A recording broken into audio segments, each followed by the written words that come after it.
and more around the business too, to be able to like really appreciate the show, I think adds to something because and the acting is just so fucking good. Oh, thanks. That it's rare too, like you said, to have a show where the acting and writing just like, you know, are scissoring each other. That's a better way to put that, but you know, it's where they just meet up is what I meant to say. You heard it here first. Hey, it's Herbert. And you're listening to the About Last Night podcast, you slippery little son of a bitch. About last night.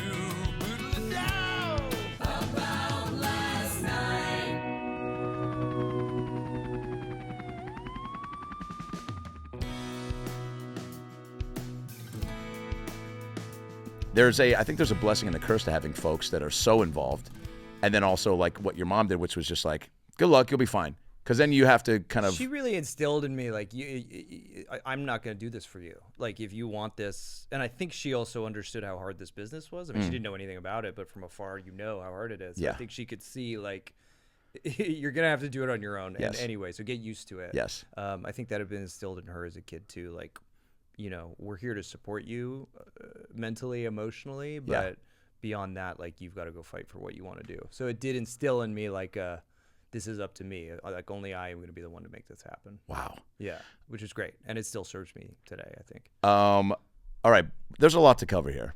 Let's get into it. I fucking love you. It's been a long time. When was the last time we saw each other? I think I mean, there's the seeing each other, and then there's probably I a feel proper like not hang. since college. But I knew this was going to happen. I was telling my wife this, and who's obsessed with you a little too much. First of all, I didn't know you're married. So yeah. Congratulations. Thank How you. long? A year. We just celebrated a year. Nice. So it's new. Congrats. What's her name? Amanda. Hell yeah. Met her in AZ, and then she moved here. We met at a. AZ's Arizona. Yes. I'm Canadian, so I just need to confirm that. Oh yeah. Yeah. What are the big things like that? And then we'll get back to my wife. The things that are in the States that when you moved here from Toronto were like, oh, you guys say that, or I need to pick up on that. It was all what I said. I said boots and sorries, and I do remember them being a little heavy. Yeah, I didn't have A's. I didn't really do A, but I had a lot of boots and sorries. I thought you said AIDS for a minute, and I was like, I knew you didn't have AIDS. I didn't have AIDS. Yeah, I don't think you still do. So when you came over, it was an accent thing or a dialect thing. I didn't hear it, Right. but I would get made fun of mercilessly from the Sean Burys of the world. Yeah. My friends would beat it out of me. So I think by like sophomore year, it was gone. Wow. Yeah, it took about a year, I think. Just in time to rap in Vinegar Tom. You know, Although you that was sent me junior that year. photo. You sent me a photo. So Pat and I went to USC together. Yeah. And give them the full breakdown. I think we're about a year apart, right? Yeah. Yeah. Yeah. And so much to cover there. But yeah, I sent you a picture from a show we did called Vinegar Tom. No memory of it whatsoever. Awesome. Like as soon as you sent it to me, I mean, first of all, this is a cancelable photo. I mean, is it? Well, I don't know. White dudes like, rapping? We're doing like a very. I mean, it's not cancelable. I think we're doing Toronto and Seattle's version. I'm wearing a sleeveless Gap sweater. It's bold rough. choice. It's rough. It's rough. You were in shape to be able to rock some no sleeves. Absolutely not. Oh, really? You're being very kind, but no. Okay. There was no shape going on whatsoever. It was just puffy. I don't remember like that moment. You know, when you see a picture and you're like, I do not have a recollection of that moment. Totally. I have a recollection of that time. I remember music. I remember Vinegar Tom. Yeah. I rember Marlo Tetweiler churning butter. Yep. I remember playing drums. That was at one most of school, point. though. She was always churning butter all the time. That was all I remember of that. So when you sent me that photo, I was like, whoa. Isn't it crazy? So you probably hadn't rapped. even thought about that. That's what's crazy about life is sometimes you don't even think about that thing. Once you start to accumulate experiences and memories, you're like, I just need one blip to take me back there. But it'd probably been. How much do you remember about college? Do you have good? I feel like I've listened. My to mom's a few of your watching everything. You have a lot. I feel like I've listened to a lot of your podcasts. You have thanks, really brother. good recollection. Pretty good. I have a pretty good photographic mem. Like my character on the show. Yeah, baby. I don't remember anything really. Wow. I mean, it's just bits and pieces. But like, that's a perfect example. You showing me that photo, and I'm like, it opens up a whole like experience a play. We did a whole production. What I remember about it, and I'll tell you, just speaking about it for the first time, really, hot exclusive. Where you get the Vinegar Tom behind the scenes. Those Carol Churchill behind the scenes. This is what we brought you on here for, Pat. Just a couple of old BFA students. Talk about the old shows. Laura Zane directed it. I remember I think you and I were the only dudes. Yeah. I want to say there might Other than like Selah's husband, our friend Selah's husband, who was a musician. He was doing the music. Yes. But you and I were the witch hunters, and I think the story was... I didn't know that. I didn't know Awesome. we were witch hunters. Awesome. Oh, God. There's got to Well, be a you were video that of it good. somewhere. You were that good that people were that's like, the you know, thing is Pat I'm doesn't so even in know it. what the show is or who is... I'm so in it. Who he's playing. It's to this day. It's like when I'm in the work, man, I'm just so in the work. I did just hear you say on some interview, which, by the way, I want to give you kudos to all that stuff. You're very... And I was telling you this before we started, and it's why I think we connected then and have stayed connected, reconnected, that your quick wit and your ability just to kind of stay in the bit boat, as I like to say. So you're doing it right away through text, and you did then too, and that's why I was like, oh, cool. I'm getting to do a show that was, the BFA program, what was special about it is that you got shows each semester to be in. Yeah. And that was part of the allure to like be accepted, is that you auditioned just for your parts, right? But were we doing that play? Again, this is so disinteresting. Cut it all No, out. no, no. But were we... What I remember about Vinegar Tom is like we were like added to it. It was like a whole Zane world, and then it was like, weren't we put into it? We And might that's have partly been. why I don't remember it, because it wasn't like we were in rehearsals for everything. We were like added to it at the end to be You might be right. an extra layer of something. I know we were there at least for some tech, because I remember also too. That's it. We were just there for the tech. I think we were added in to rap a song, and that's why, that, and I've just burned holes in my brain, I guess. I don't remember. I remember you things being that- super cool, smoking cigs in the back of the scene dock. standard. And I was just like, man, because I I still hadn't. do. I'm still down there. If Bro. you there's a part of me that's still smoking cigarettes behind the scene. Down. That I remember, I was like, I'm gonna have to start smoking cigs at one point. I'm just a joint guy at this point, but I need did to I start. bring you in? Did I like pull you in? I think I definitely probably took a few puffs, but I couldn't. It just did damage to my lungs. I was not cool with the inhale, and you guys were so. You smoked a lot. You smoked a lot of pot, though. You were smoking Towards the pot. end. Towards the end. Because as then I well. lived with Tori and Adam Westbrook and Jake, and Tori dealt it. I So, always wish I could smoke pot. I couldn't. You never could. No, I did. I just was terrible. You're at better it. off. I This get very is- paranoid. I'd freak out. I was not a cool hang. And I was always jealous of you guys because I felt like you could do it. But this could be why you've been on so many successful programs, and I had 2 lines in Barbie. No. So take it. No, you're or leave doing it. great, man. You're doing great. So, okay, I want to, the SE experience, I guess, before we get there, Toronto, you're growing up a young kid, and if you've answered some of these things, and No, I go for it. try to not rehash You're too gonna much. get the but- real answer. Okay, It's good. all lies. I love that. Yeah, Oh, that's what I was going to compliment you on in the interviews.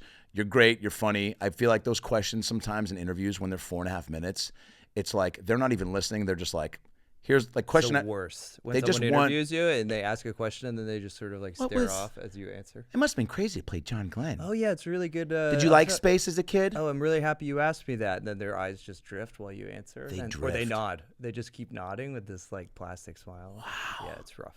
All right. Well, I'm going to try to Don't give you do that. Don't you stay with me. I'll try to phrase it a little differently. I guess, and I'm sure a lot of people are curious. What was, I guess, not even the first thing, but like growing up, was there, and I heard you say Back to the Future, movie-wise, but like, was there even for me, I can pinpoint certain comedic performances or even, stand-ups to go, oh, that definitely, it's always tough to go, that was the moment the switch flipped, but do you remember something specific that you go, oh, I always go, that got me started? I always say Back to the Future, but I just watched that Michael J. Fox doc. Have you seen that? No, still? is it great? Oh my god, it's so good. And I realized it was him. It wasn't Back to the Future. It Wow. could have been any movie. That just happened to be the big movie at the Yeah. time when I was a kid, and it just hit the right way. But watching that, it made me realize there was something about him.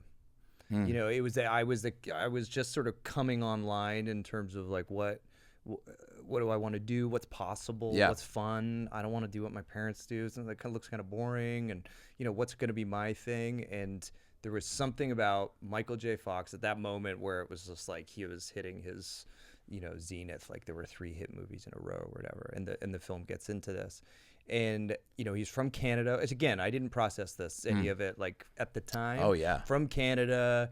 He's sort of a dorky kid, which I think I related to. He wasn't this like machismo movie star. Yeah. He was sort of he was what I felt like I was, sort of like a misunderstood kind of dorky kid. And suddenly he was this movie star. And I was just like, I think as a young kid, I was just like, that's a thing? Like, that's a path? I can do that?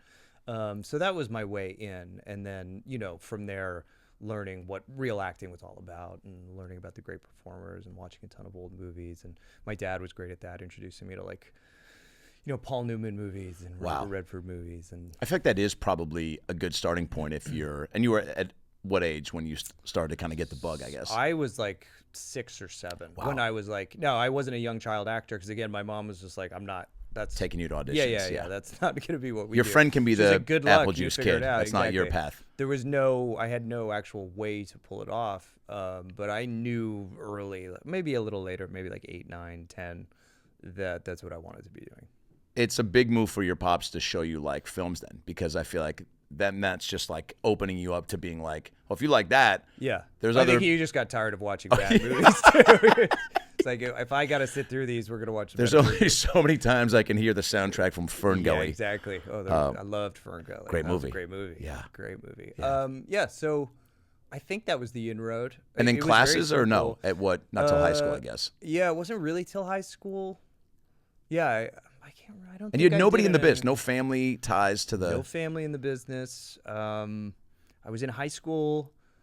It was really high school when it came together because I went to go visit high schools in the Toronto area, and there was this one high school that had this theater program that was designed by this woman, Debbie Barton-Moore. She remains one of the most important, wonderful people in my life, and she was this incredible theater teacher, and she just had this like one corner of my high school was like 2,500 kids. It was huge. And there was just this like one corner of one floor that they painted all the walls black and put carpet on the floor. And it was like 2 classrooms, and that was the theater area. Cool. And the rest of high school was just a gong show, and I was getting bullied and beaten up and didn't know what the hell to do with myself. And then I'd go to that classroom, and I'd felt like I had a place that I belonged. Wow. And it was just a whole different vibe back there. And so I had already known before I got there that like this is what I wanted to do. That was part of the reason I wanted to go to that high school. But really being immersed in that there. And seeing how kids would change when they were treated. Like, you'd go into that room, and the teacher was just Debbie. It wasn't Miss Barton-Moore. Right. You'd take off your shoes. You'd sit on the ground. You'd answer, you remember the vibe. You'd ask, answer the question of the day instead of doing attendance. Like, it just chilled you out. And you were like, whatever this is what I'm doing. Yeah. And I'll commit my whole life to it. Because that out there is just madness. Get it? You truly beat up like a high school movie? Oh, I got beaten up a lot. Yeah, thrown in lockers? I got punched like 2 or 3 times. Just for what? It wasn't horrific. Oh, I just was an easy target. I wasn't, really like Michael J. Fox type. Yeah. I was just, I was not strong. Yeah, I had a biff. Wow. Who I became friends with later in high school, actually. I was just an easy target. I was very insecure, and I just think bullies find kids like that. And I didn't know how to stand up for myself, and more importantly, I didn't have my thing. I was just like, I didn't know I knew that I was interested in theater for the beginning of high school, but I didn't really get to do any shows yet. What if that's why? Come out of the shell. Yeah. What if that's why bullies attack kids? It's like most people think bullies feed on insecurity, but you just saying you didn't have your thing. Maybe he was being like, you gotta fucking find your passion. You find it. Let me light that fire for you. I mean, definitely not why they do it, but But it's weird. We became friends later because I found theater and realized I was pretty good at it, and I started directing plays and doing things at school. And like, in a way, you're just sort of star rises at school, and people are like, oh, you're doing a thing, and it's cool. And I came out of my shell a bit, and at some point, he ended up like wanting me to like write. Like, we worked together in theater class, and I wrote a part for him in a play, and we did a little like one act together. Wow, it was about bullying, like even at that age, I like had a real sense of like poetic irony or something. So I was like, let's do a play about bullying. Was it cool? Really see what you've done to me. Was it cool to? I know for me as well. Like, once I started to, same thing, man. Find the theater world, musicals. Were big in our high school, so we'd take field trips going there in elementary school to the high school. Yeah, and it was such a big deal. So I remember in the lobby meeting the cast after being starstruck. Yeah. And then I was like, that's Mrs. Pigglewiggle. And they're like, her name's actually Mary Pupko. And you're like, fucking quit breaking the fourth wall for me, Dad. No, that's Pigglewiggle. That's Pigglewiggle. And you won't convince me otherwise. And then getting to be in those shows and seeing that same thing with the kids and doing those matinees for the schools was very cool. But also finding like the thing that you go. And you find your people. You find like I found my tribe, and yourself. You know, and in finding them, I found myself. Yeah. I just was like, oh, like I can be this person, and I just felt, you know, like all of us when we find our thing. Yeah. It's just like, oh, I can breathe in a way that I couldn't before. Did you have a pretty cool crop that you kind of came up with and did shows with? We thought we were cool. Totally. I don't know how cool I think we every were. class does. There was definitely like a group of people, and again, like Debbie was an amazing woman. There's all these sorts of people who have gone on to really interesting careers in theater and film and television. A lot of like really good Canadian theater actors that came through that program. So she like gave birth to a lot of these like amazing artists by creating that environment. But yeah, we had a great crew of people, and I think we did a lot. Like we were doing weird shows. Oh really? Did you ever see? I directed a play called Maratza. Do you remember that? Yes. Did you come and see it? Yes, I did. Gold was in it. Yes, I did. Crazy play. It's the longest name of a play I think ever. Yeah. What theater was that at? It was. It was at the Sacred Fools Theater. The Persecution and Assassination of Jean-Paul Marat. Oh yeah, dude. As performed by the inmates of Charenton under the direction of the Marquis de Sade is the full name of the play. It's about shortened down to French Revolutionary, post-French Revolution inmates in an asylum putting on a play by the Marquis de Sade about the French Revolution. And it's a musical. It's insane. It's the craziest thing ever. Bonkers. And it's amazing and it's beautiful. Eggold was great. He's so good. And we did that in high school. I know that play because we did it in high school. Wow. That's the kind of thing that this program is doing in high school. So you weren't doing Into the Woods like we were. We did, like, I think another year we did like Midsummers or something. Right. But like everybody kind of yawned at it. They like wanted these like weird renegade plays. So yeah, it was a cool place to come up. A lot of neat people. A lot of backstage back rubs. A lot of back rubs. I live for the back rubs. What a fucking fun. That's a universal thing in all theater programs. Just people rubbing each other's back. Just sexually, care of each other. I mean, balled up and just everyone's not, I think, truly dialed in yet to what they're capable of. So uncomfortable, so awkward. So uncomfortable, but it's there's just a lot of yearning at that age. It's just it's a lot. Sweaty yearning. Sweaty and hugs and a lot of dancing when you're like, I remember dancing. We start the fire sing-alongs and just, dude. I mean, and sometimes you'd see back rubs and you'd be like, oh, they're definitely together. And then it's like, no. And then literally, I remember sometimes it'd be during the show. I mean, we had bonkers things happen where like there was a crazy guy that walked in through the back during Into the Woods, and it was a homeless guy. Just a random homeless guy. And he walked on stage and started eating the bread that was in the baker's during they were singing free bread. Yeah. Let's get it. And I remember him grabbing it, and I'm side stage. He walked by me, and I remember just going like, and froze because I was like, you can't go. And then he just walked straight onto stage, and then I was like, oof. Now this is theater. Here we go. Totally. And he grabbed a piece of bread and he started eating it, and then they didn't acknauledge him, which I thought was a bold choice. The audience or the people on stage? The people on stage. Oh, okay. Because but no one's that savvy improv-wise. I think that there were a couple gems, but just ignore it. Nobody was equipped. Not happening. It's not happening. It's a T-Rex. Yeah. If he can't see you if you don't acknowledge him. Don't move. So he started eating the bread, and then I just remember so vividly, he started to like dance to their song, and I was like, get the fuck out of here. Genius. Like, stop assuming that homeless guys don't have rhythm. Yeah, he moved. Yeah. Yeah. Well, he's got bread in him now. All he needed was a carb, dude. I loved it, man. I mean, it was, like I said, like all these stories, you know, it was just like, oh, this is where I belong with the weirdos and the fun people. And is that why you, when you got to SC, I mean, I think first memory of us like really jamming was when you created Brand New Theater. Didn't create it. Oh, you were part of it. I ran it. You ran it. So Brand New Theater was the largest, student-run theater organization, and it was sort of the reason I stayed. I wanted to go to New York when I started auditioning for schools. Yeah. I just didn't get into NYU, and I got into USC. I had always imagined myself as a New York guy. I loved theater. I didn't know anything about film and television. Yeah. USC was just sort of like a place that I applied to because I was like, oh, let's do that too. The business is in I think LA. at the time it had like won School of the Year, didn't it? Like before we got there. So I just assumed I was going to go to New York, and then I didn't get in. And I was like, what? And then I ended up at USC, and the entire first year I was just like, I don't think like this. I don't this is not for me. Like, I'm not a California guy. And I just was sort of the whole time wishing I was somewhere else. The thing that saved me was Brand New Theater. This like little theater, not little, I mean, it was huge at the time.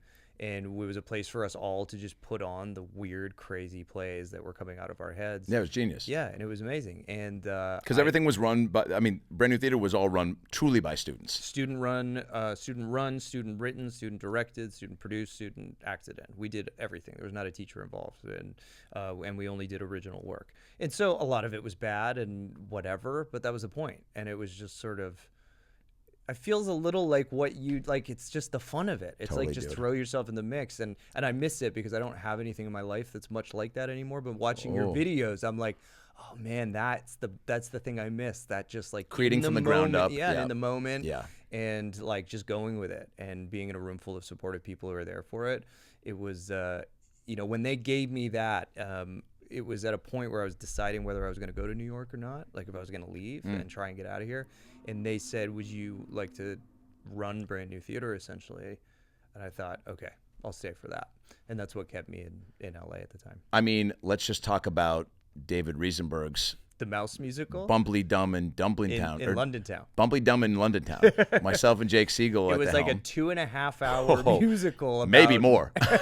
about mice. And I was running the board. You remember? Oh, I was yeah, like dude. producing it or whatever. Oh, but I yeah. was running the light board. And I remember I was up there, maybe a little stoned. I don't remember. But I Sure. was like, nobody could touch the board. I was like, for 2.5 hours, I was like, lights up. Which is how you should be. sound You were like Danny Yes. McBride in Tropic Thunder. Yes, exactly. With the fireworks. Exactly. I was orchestrating the whole thing. That was, and I'm not even joking, one of the, if not the best theatrical experience at SE for me. Really? Oh, 1,000, because exactly, I had come from, making dumb home movies in high school. And then when I got to SC, I was trying to find a way to keep doing that and flexing that muscle. And I'd met with some people at Annenberg, at the School of Television, and and they had some shows. And I tried to, I forced my way into getting a radio show on Sunday nights on the station. Yeah, I remember that station. From like midnight to 2 a.m. And then I got canceled after 6 weeks because I wasn't screening calls. So I'd be hosting it as this English guy named Niles Barnfather, just to work out dumb stand-up bits. And my friends would... You were into stand-up at that time? You were already doing it? Not You doing already it, knew. just into it. But you knew. I would do a few coffee house things with Rutherford, but not anything to really call myself a comic. It was still just like, I was still very much like, it's too scary. Yeah. And I know what is required to like fully jump in. Yeah. And I just didn't want to do it. Yeah. And But you're working it out on the radio. You're trying stuff. Totally. Yeah. And then, but there was just so much, like we were saying, like creating from the ground up, and the fact that it was all students was really cool.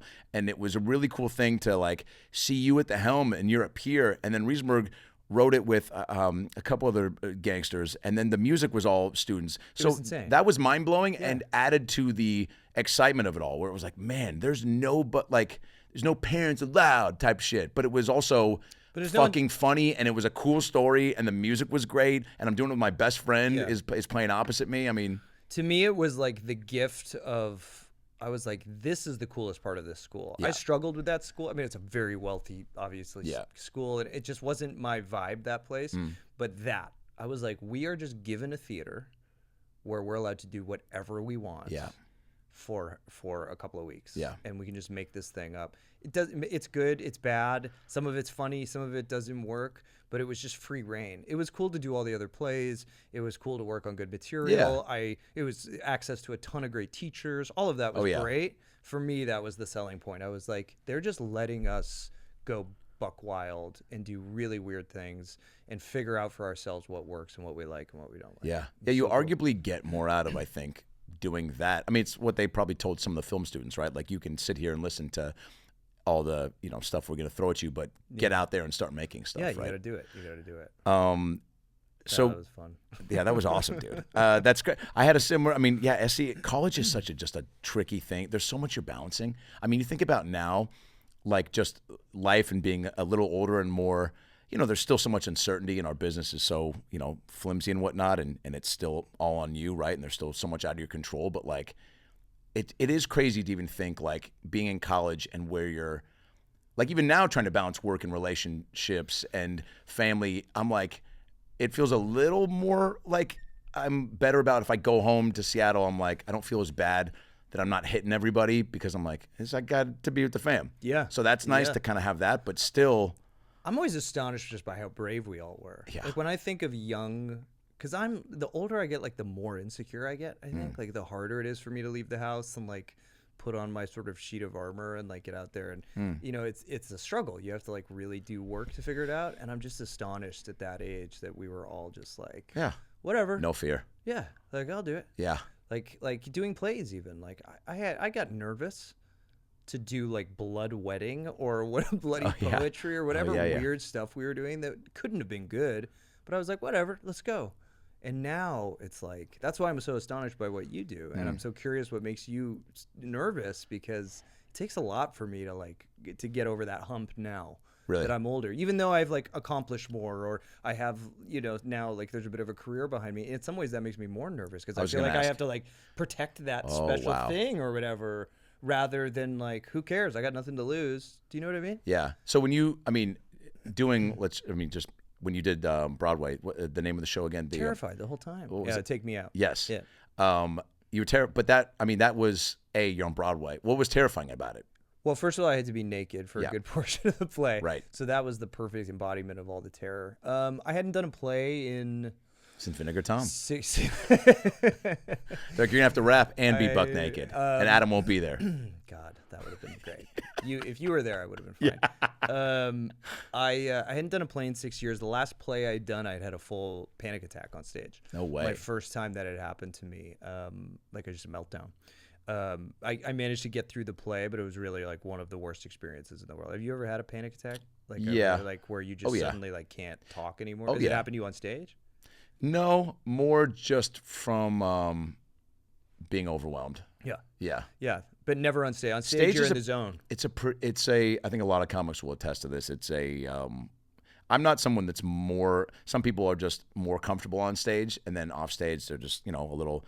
Not socially awkward, but just not as comfy. Yeah. I feel pretty comfy on both, but I definitely feel, and it's just with the reps and trusting yourself, and once you get a point of view, so that you know, like being able to point of view, handle stuff. Yeah.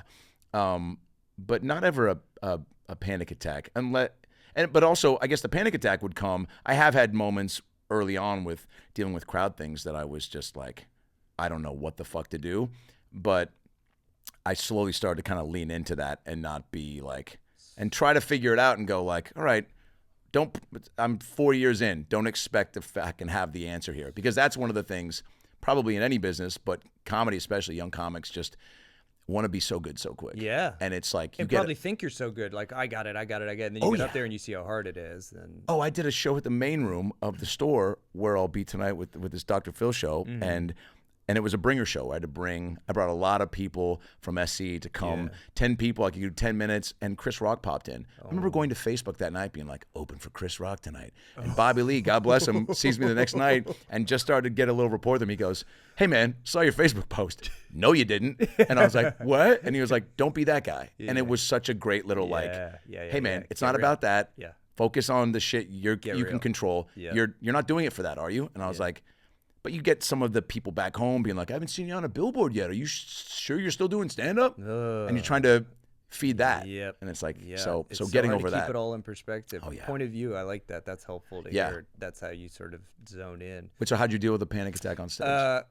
I don't know that I got through it. I had this moment. I almost went up on a line. I didn't even go up on it. I just almost went up on a line right at the beginning of the play. It was a quick back and forth between me and the other guy. My line was coming, and I just had this moment of like, I don't know what it is. I don't know what it is. I don't know what it is.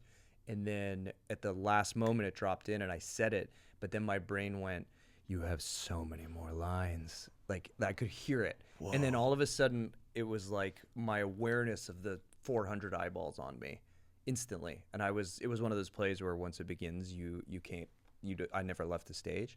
So I suddenly was just very aware, like, you're trapped here. And you're going to have to get through this show, and you are definitely going to miss a lot of these lines because something's wrong with you right now. And I guess I've learned now that that's just how panic attacks work. Like, once it starts, it just, snowballs. which is why it was so cool to run into Yeah. Neil, to be honest, because he's sort of a hero of mine in this Whoa. department because of how, open and vocal he is about the anxiety and Oh, the yeah, depression. dude. That's what the podcast he does is. I think it's do you watch it, amazing. The Blocks? Yeah. Yeah, no, I haven't watched it. So that's, oh, man. He's got a whole podcast about Oh, it. man. It's one of my faves. He basically, I mean, he's had on from Letterman to Jim Jeffries just now to everybody. And it's basically, yeah, they're silly and funny because it's always comics, but he breaks down your blocks and goes through like what are the things that, Dude, and so it's cool. I gotta listen. Oh, to that. you're gonna love it, gotta and listen to I'll loop you guys and maybe Yeah. you jam with them. But Dude, I mean, the only thing that has helped my anxiety because that began a whole journey for me of trying to figure out what's going on and how I can deal with it. And the only thing that really helps ultimately is talking about it. Which is great, and that's why people like him are, kind of At the so forefront. iconic. 'Cause Oh, it's yeah, like, dude. oh, this is it. You just have to create a community, get people talking about it, make you realize that it's not that odd, and Totally. everybody's dealing with it to some extent.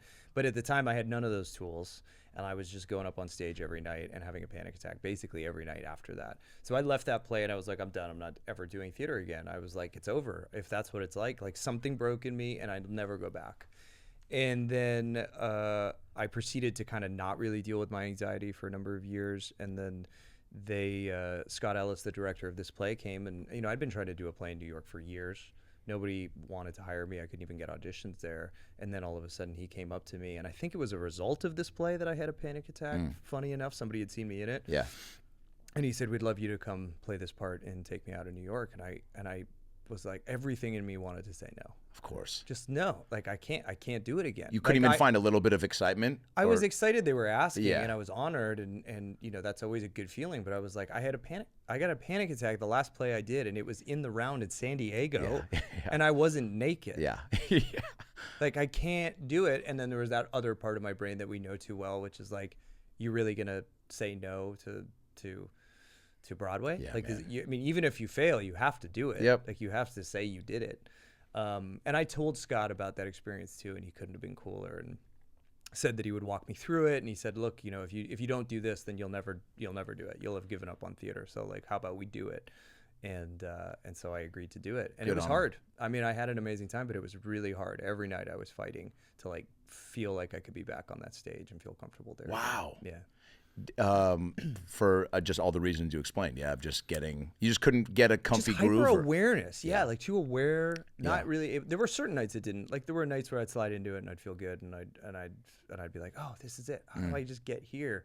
And I would always be trying to find like the perfect alchemy of like, when did I eat food? How much did I sleep? What do I need? What are all the perfect things? And I could never figure out they'd line up. But just one day I'd be fine, and the next day I'd suddenly get in my head and it would be over. But it was a really good opportunity to prove to myself that I could do it. Yeah. I could get over it. It wasn't comfortable. I wasn't like having a blast.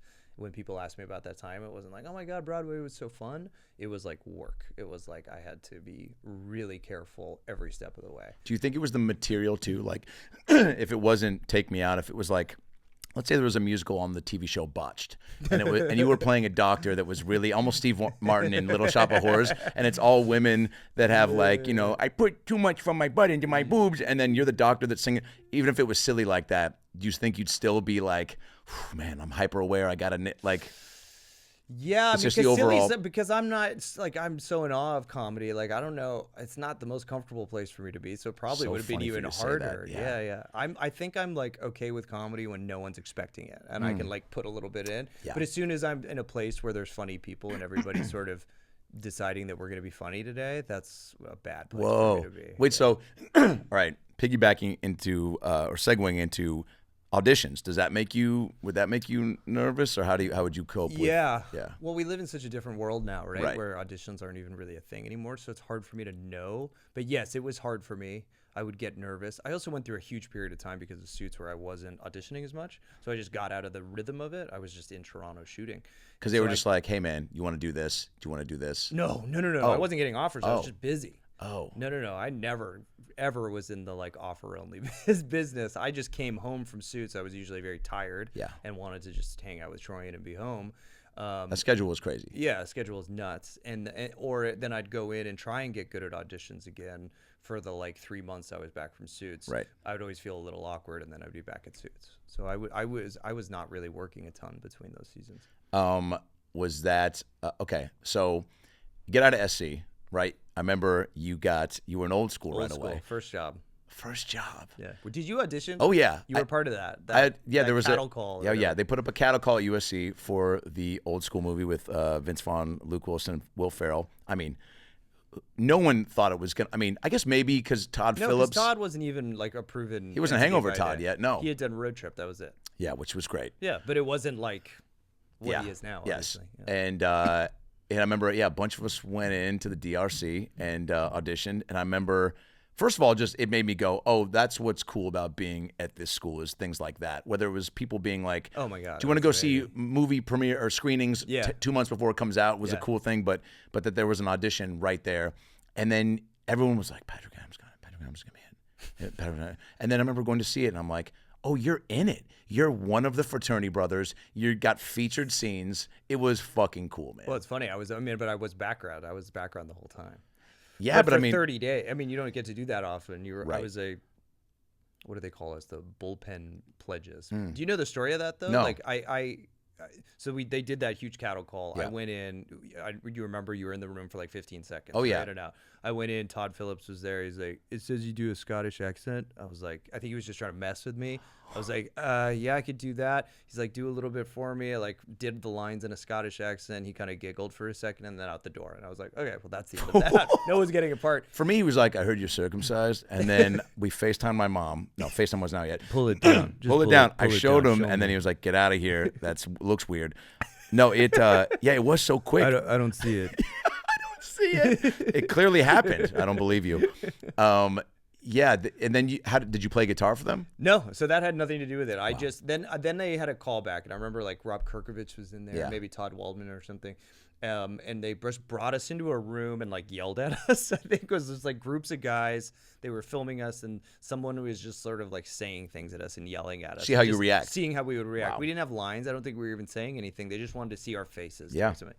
It was right before Christmas. That was gone. I walked out, and that was over. I didn't hear another thing. At the time, when you went to Canada, you had a different cell phone. So my cell phone in the States wouldn't work in Canada. So I went up, did Christmas with my family, came back to like a January 1st or whatever, and I had a message on my phone saying, where are you? We need to do a fitting. Shooting starts like January 8th or something. And I was like, what are you talking about? Like, I have no idea what you're talking about. Called them and went, yeah, you're one of the background, but you need to like figure it out. We're starting January 8th. You need to get in. You need to do. At the time, I was Canadian, not allowed to work in the States. Wow. Like totally illegal. I hadn't figured any of that out because I didn't know. So I ended up having to sign up to do Old School as an internship through the school. I had to sign up for a course with all these other kids that were doing like an internship at a law firm, or an accounting firm. Yeah. I had to do my Old School experience as an internship. So I was like having to write papers about my time on the Old School just to make set. it legit. Coming back and everybody would tell them about the TPS reports they had filed. And they had a really successful week, and I'd be like, "Yeah, we watched 2 girls, wrestle in a pool full of lube or whatever this week." Oh my God, it was nuts. Yeah, it was nuts. Well, and I guess right, that's probably you playing guitar. And that was accidental. Sings. They came up and they were like, "Who plays guitar?" And I put my hand up. And they were like, anybody else at all play guitar? I was like, no, I'm the only one. So they're like, all right, come on. And they just brought me over to Will Ferrell, and they were like, okay, we got to learn Dust in the Wind. Can you learn Dust in the Wind by tomorrow? And I was like, I'll try. Figured it out. And that was like, so my did you and first Will real do a time few? Yeah, he couldn't have been cooler. I mean, I was petrified. You know? And he was Will Ferrell, but he wasn't Will Ferrell. He was SNL Will yet, Ferrell. But he was SNL Will Ferrell. And he was the nicest guy in the world. Cool. I'm not sure if you're friendly with him now. I would love to be. I know people that know him and everything. He's one of those guys where you're like in all the, talk shows and everything. And I've heard amazing stories. About him. Yeah. Amazing. I mean, you saw he just went back to his, I think, son's frat party at USC. Yeah, USC. I saw him. Yeah. I mean, that's cool So that he even cool. stays tied there. Yeah, he could have been, I don't know, he could have been anything to me. Who was I at the moment? And he was super cool. He really helped calm me down because I think he could tell I was terrified. And then we had a ball. We did it. Did you go see it with friends and fam? Was it? Yeah, I started at the University Village. Remember? What do you mean, remember? Live long and prosper. I mean, we need to talk about this. So we have now it's, turned into. It looks like Hogwarts. Yeah. It's now, everything I guess gets better when you leave. More money gets dumped in. It's not better. It's not better. No. No, man. What we had was better. Man, there was a sub shop real deep in there called that weird grocery store. Weird grocery store that I. Oh man, They used to sell like Master P dolls. Oh yeah, Master P dolls. Remember that? Next to like weird Latino donuts, which was my nickname in middle school, and that's when USC was cool, man, because it was this like insanely wealthy. Yeah.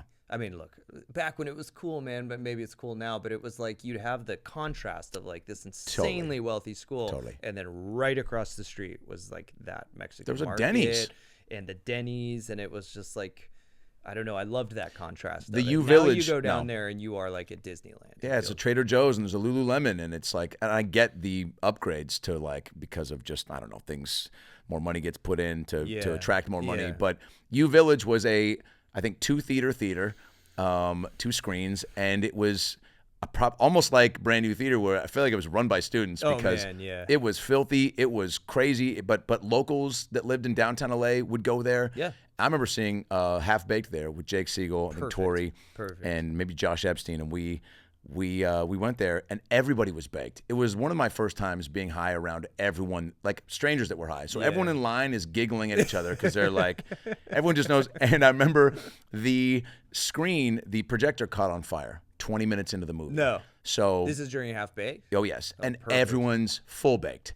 And there was, I mean, the conversations around you, People the candy. Just laughing? People are just laughing. It's Pat, theater's the on giggle- fire, you're laughing? Oh, well, not at first. The screen, all of a sudden, it's a ball of flame in the middle of the screen starts, and you see it start to trickle, and people start, oh, yeah. And then all of a sudden, it just spreads through the whole screen. So the whole screen, just imagine, just burns.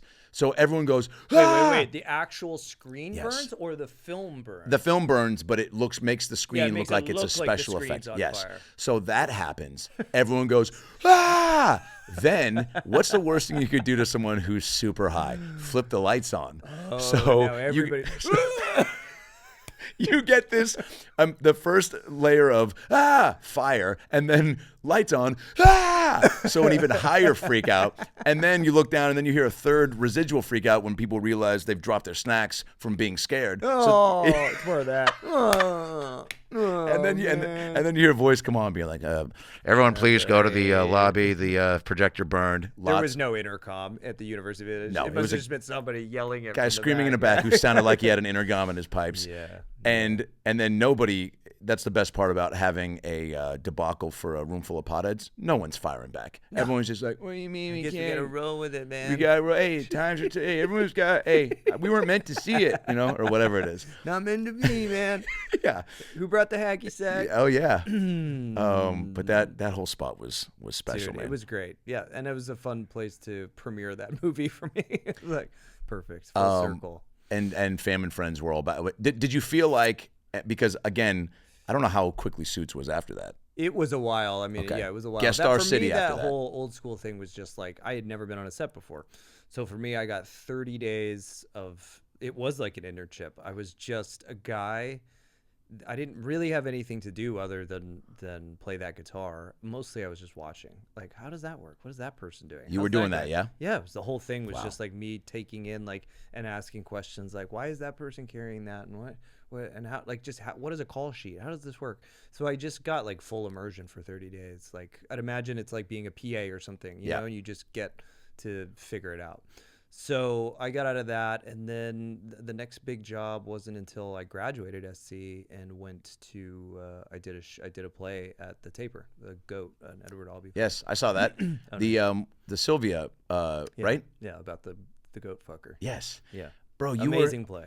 That to me was, you were in that with, there were some pretty sweet. Cynthia Mace, who remains today one of, just the greatest actors I've ever worked with. I love her so much. Wait, it wasn't called Kerwin and James Eckhouse. Yes. Yeah, Brian Kerwin. Wait, what the Goat of Sylvia, what was it called? The Goat, or Who is Sylvia? Yes. And it's about a man who's fallen in love with a goat. I remember my mom somehow, I think, took me to see that in high school. I just said that, and anyone who doesn't like theater but was thinking about getting into theater just went, no, I'm definitely not getting into theater. There's a play about a guy who's in love with a goat, and I'm done. I can't do it. It's actually, I mean, it is crazy. It's an amazing play. It's unreal, and you were the son. Yeah, I was the son. It was a big part. I remember seeing, and again, that was, it's funny to not know, and I'll just tell you now Yeah. how indirectly inspiring you can be to people. Thanks, man. Because, you know, aside from Vinegar Tom, the amount of theater parties and just being around you and brand new theater and being chummy enough and to be connected at school like that and have enough experiences to where you feel connected. Yeah. To where when you got in that plane and went and saw it, it was such a old school first really was like, whoa. You know, and I hope that I think I was not in a place of like, oh man, I didn't get in it. It was like, oh cool. That's a thing that can happen. Yes. Yeah. It gives you a little bit of hope, a little bit of burst, because Yeah. all you're looking for is grasping onto can this you need validating things to go like, no, I know exactly what you mean. should I stick with this or I don't know. And so That's that the best place. I have that with a lot of people who Yeah. like, you know, this is industry, ton of people having different experiences. And I know I'm in a good mental place when I can pivot to like, that's awesome. Yeah. If that's happening to that person, then I'm in the right place. Yeah. Like I'm in the pocket. Yeah. Something's going to happen here. I'm in the bad place Yeah. when it's like, why the fuck did he get that? Yeah. Which everybody goes through. I mean, it's Constantly. It's like human nature. Yeah, you go back and forth. Yeah. Yeah. But that was so awesome. And you were so good. And it's a big ass fucking theater in LA. Dude. And it was just like, I can't believe that I'm watching this, and then you ripped it. And so it was like, whoa. And then also what it does is, you know, makes you go, oh, man, like you need those humbling moments too of being like, man, I ain't shit.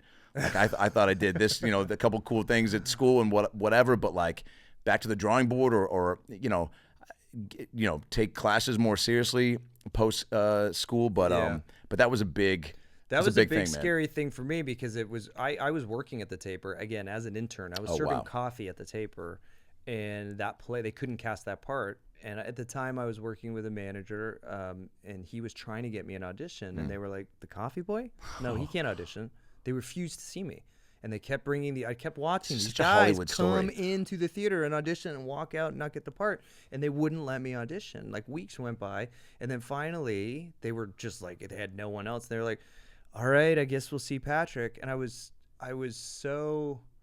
literally cleaning up the rehearsal hall, like after rehearsals for people at the Taper.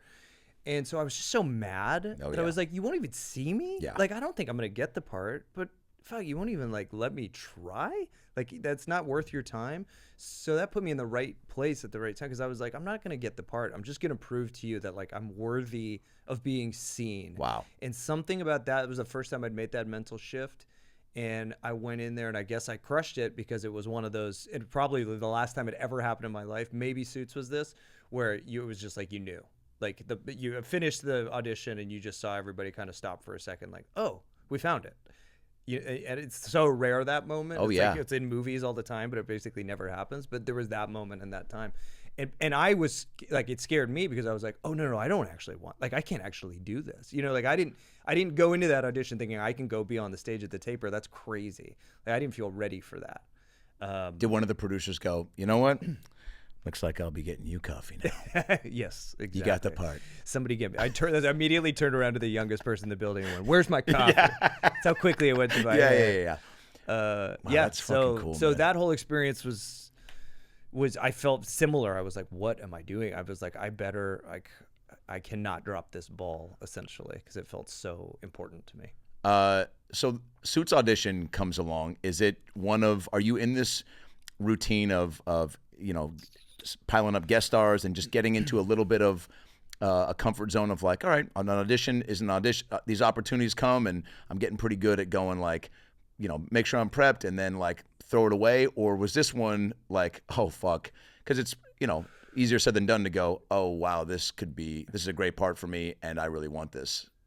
I was in a pretty weird place. Yes, over the years I had started chalked up a lot of guest star stuff, and my confidence was up in that degree, but I had moved into that part where it was like, okay, I've done enough of these, like now I got to get that pilot. That's like time to, right. And that's when pilot season was like a real thing. Yeah.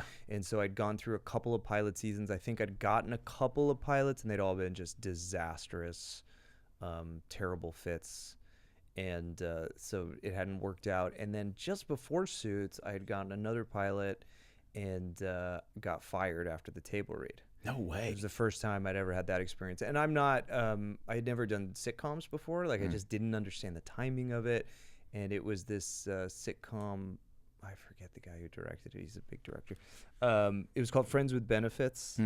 Yes. And, do you remember that? I went it out ended for up that. coming out for, yeah, okay. I think it was an NBC show. Yeah. I know, I think it was loosely based on, there's a movie maybe? with Timberlake. And it was written by the guys who had written 500 Days of Summer. Yes. So that was cool to me because I thought that movie was great. And they were cool. And I went in for this because my team had told me to, and I'm like, I'm not good at sitcoms. And they go like, no, it's going to be a big deal. You got to get out there. Auditioned, and the director was just really into me, but everyone else wasn't. And he kept fighting for me. And then I got the part, and we had to do the table read, and it was just a bomb. It was terrible, and it was at NBC, and it was in front. I mean, I'm sure you've done those before, in front of all the execs. Oh yeah, talk about nerves. That I get nervous for. Horrible. Because I feel like there's just so much. There's more judgment than there is like support. Yeah. Just because I feel like they're waiting. I don't know. Not that they don't want you to succeed, have to prove it. but This is very much a prove it Yes. environment. You better prove it. You better have what it takes. And I again, like, I think comics maybe get used to that. Like, you're in a room, you better work. I mean, again, those rooms are probably more supportive than these rooms, but you kind of live for it. I did not live for it. I felt judged and scared. And also, the script wasn't funny. Like, it was one of those scripts, I don't know if you remember, but it wasn't like you had to do something with it. Totally. And my part was the straight guy. There was nothing. So I just bombed the thing. And I walked out. I went home. And, they called me and told me that they didn't want me anymore. But the director was like, but I'm not letting you go. You're going to come back, and we're going to shoot scenes, and we're going to show them. And I was like, at this point, I was like, dude, please don't do this to me. Almost more embarrassing. Yeah, don't do this to me. He made me come back, and we had this whole like afternoon where we were shooting scenes with the other main girl. Hold on. Yeah. Take me through. Yeah, please. Yeah, there's a reason why Friends with Benefits, the script wasn't. They added with benefits because they're like, all right, we're friends. People are gonna think of that, and they're like, but we're not as funny. How about with benefits? There we go. But there are no benefits. Oh my God, I remember all of us who did get. I think we all ended up getting fired for the record. I don't think anyone actually made it. Like Frank Kranz was one of the guys. Yeah. He got fired too, and Frank Kranz is the best. I think the writers got fired. Everybody got fired, but I was the first to get fired. Anyway, we shot that thing in the back lot, and then I found out 2 days later, they're like, sorry, man, it's over. And so it was the first time I had been fired. I had all these kind of great, I felt like my career was like doing this. Yeah. And then I got fired, and it was public, and it was in the trades, and I just felt really embarrassed. And I was like, oh, it's over. Like the roller coasters come to a stop. And it was about 6 months later, I think, maybe a little less, that I got the audition for Suits. No way.